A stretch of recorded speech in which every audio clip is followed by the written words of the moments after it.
Boy, ano ang mas gusto mo? Isang malamig na tubig o isang nakakapreskong coke? Coca. Kunin mo na, sa'yo na. Kaibigan, ano ang mas gusto mong maging? Isang nakakapreskong coke o isang sariwang tubig? Naku, mas gusto ko ang tubig. Sigurado ka ba? Tingnan mo. Malamig ang coke, binili na ngayon. Hindi. Mas pipiliin ko pa rin ang tubig. Sigurado ka ba? Oo nga, Kaya kunin mo na ang tubig ay sayo. kaya mo ba talaga? Pwede mo na kunin, sayo na. Nagtatrabaho ka, nakita kong nagmamadali ka. Uhaw na ako, pwede ba akong uminom? Sa'yo ito, pwede mo itong inumin. Uhaw ka noon ha. Pwede ka na uminom. Ang tubig na ito ay lahat sa'yo. Kitang-kita na may hawak sa kamay mo. Ilang materyales.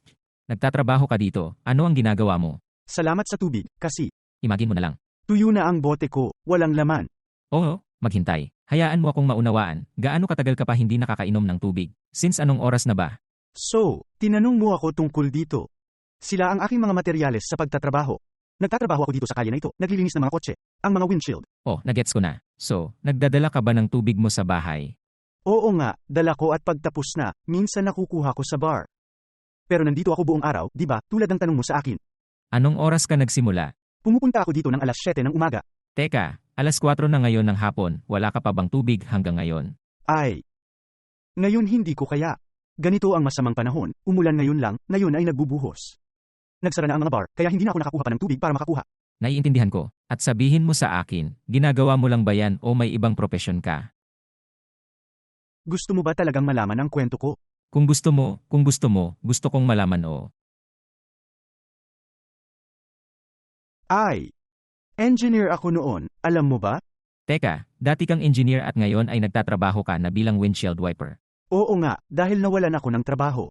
Nawalan ka na ba ng trabaho? Teka, sobrang bastos ko di ba? Ano ang pangalan mo? Ang pangalan ko ay Rivaldo. Rivaldo. Hoy Rivaldo, at paano nangyari, ganyan, na nagbago ka sa wala?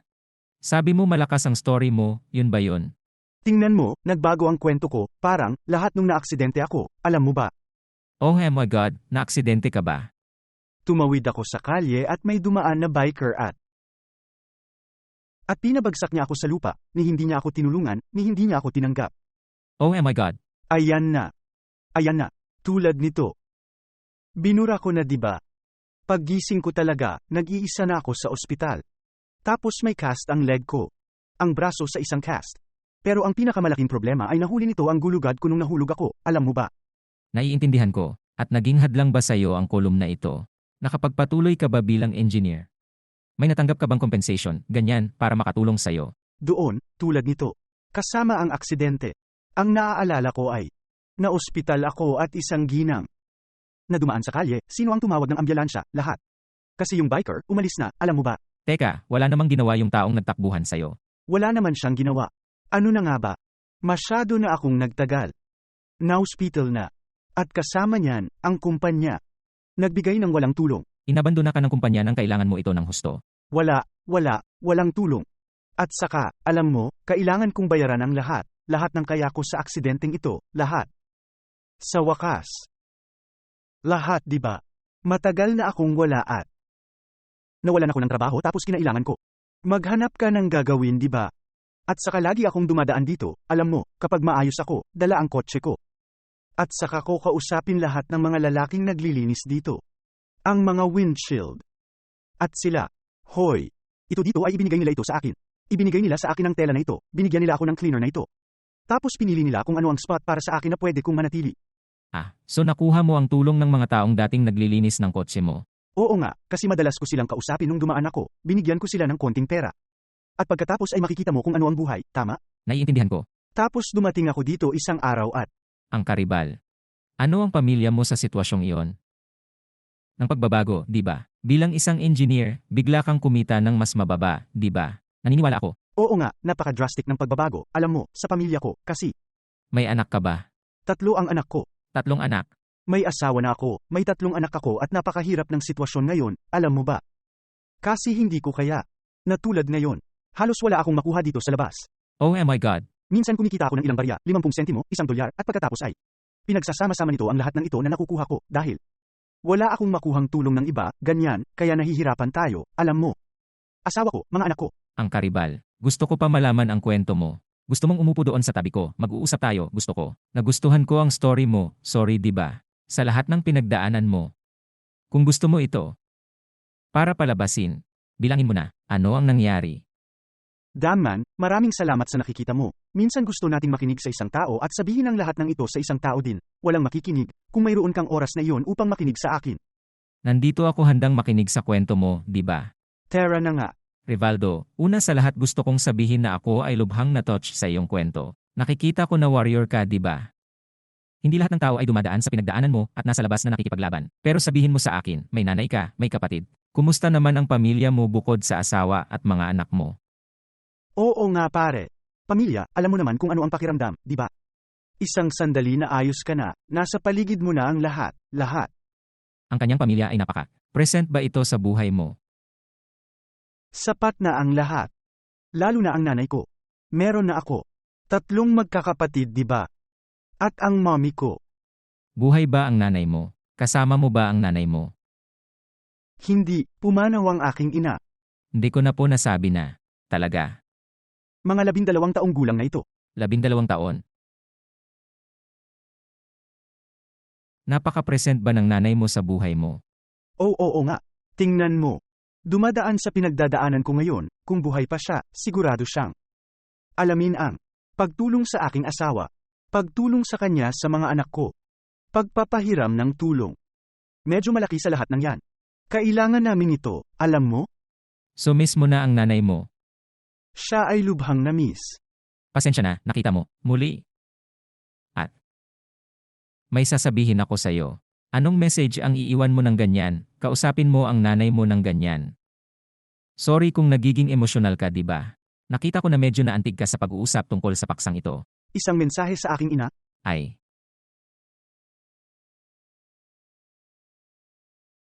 Oh nanay, sobrang na-miss ka.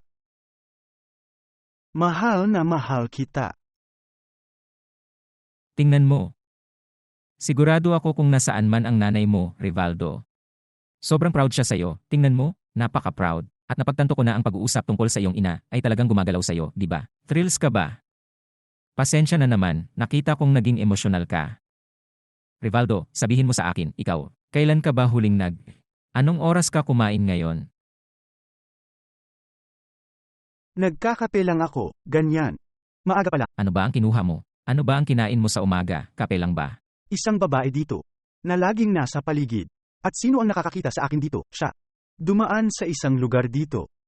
Sa isang bakery at bumili ng kape at ibinigay sa akin. Teka, alas 4 na ng hapon, wala ka pang kinakain hanggang ngayon. Ay. Basta ang kape na ito.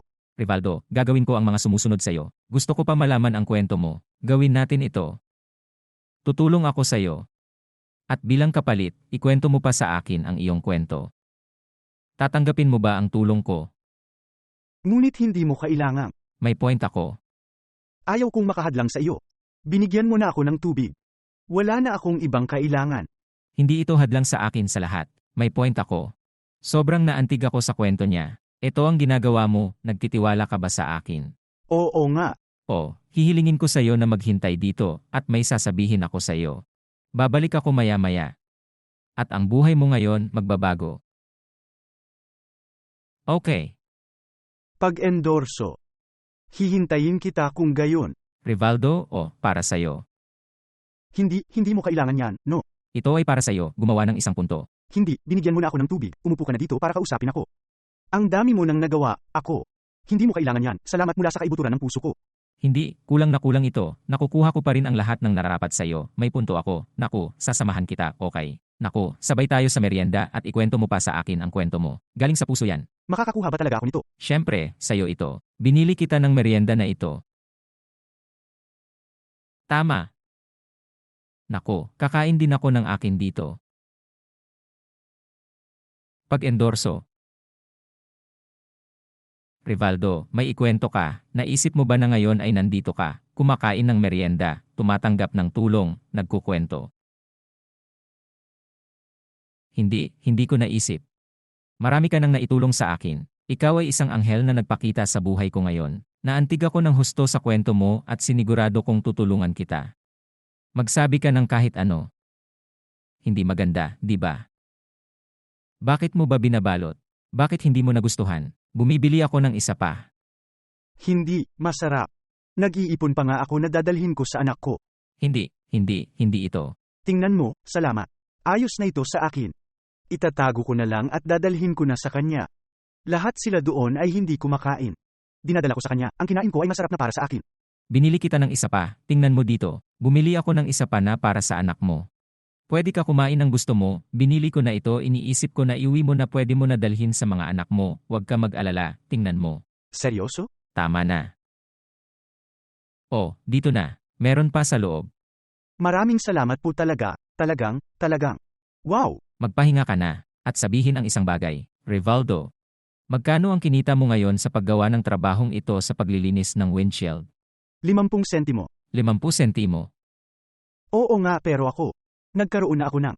Kailangan ito ng isang kaibigan, kailangan ko na itong ibigay sa kanya at wala na akong ibang. Hindi, Diyos ko. At saan mo itinatago ang pera kapag ikaw? Paano mo itinatago ang iyong pera? Dala ko itong bag, alam mo, kasama ang mga gamit ko tapos itinatago ko itong bag dito, sa loob dito para. So hindi ganito ang itsura, alam mo, exposed, kaya itinatago ko dito sa bag. Pwede po ba makita? Maaari bang? Wala naman dito sa bag. Wow, maraming salamat po. Itatago ko na lang dito para ibigay sa anak ko, okay? Rivaldo. At itong pera na ganyan, siya, ikaw. Ikaw, di ba, ito lang ang trabaho, paano ka nakakatulong? Sa bahay, ano pa ba? Ay. Tulungan mo akong bumili. Gumawa ng ilang maliit na pamimili. Para sa tahanan. At kaya mo bang itago ito? Ang isang maliit na sulit sa wala. Yun ang panahon na maganda ang araw ko, di ba? Ngunit ang isang kurso na tulad nito, halos wala na. At kung sasabihin ko sa'yo, tingnan mo, matutulungan din ba kita? Ay. Gusto kong pumunta sa palengke, gumawa ng isang pagbili para sa'yo. May punto akong tulungan ka. Kaya mo bang gawin lahat yan?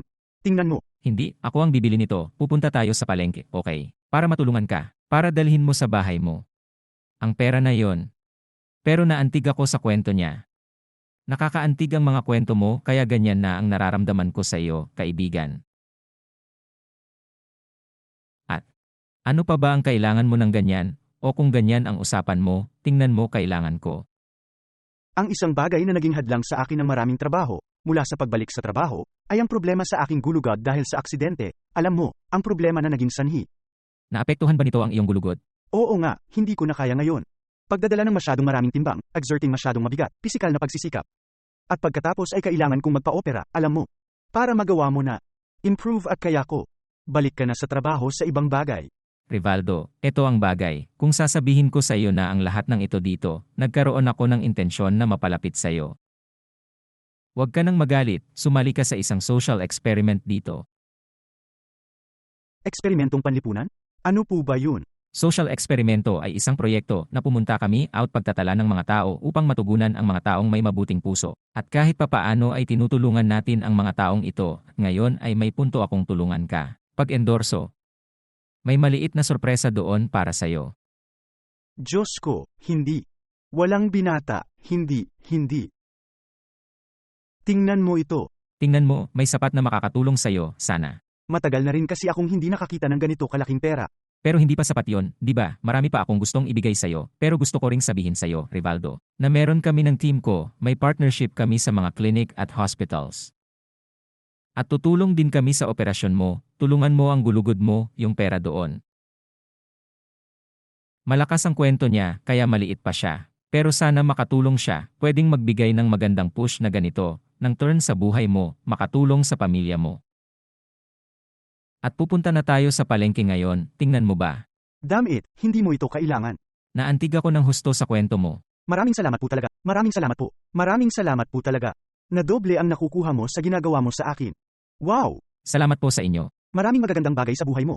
Salamat sa iyo dahil alam mo ang iyong kwento. Sobrang excited ako, nakikita mo, at alam mo ba na may kaibigan ka dito, tingnan mo, makakaasa ka sa akin. Maraming salamat po.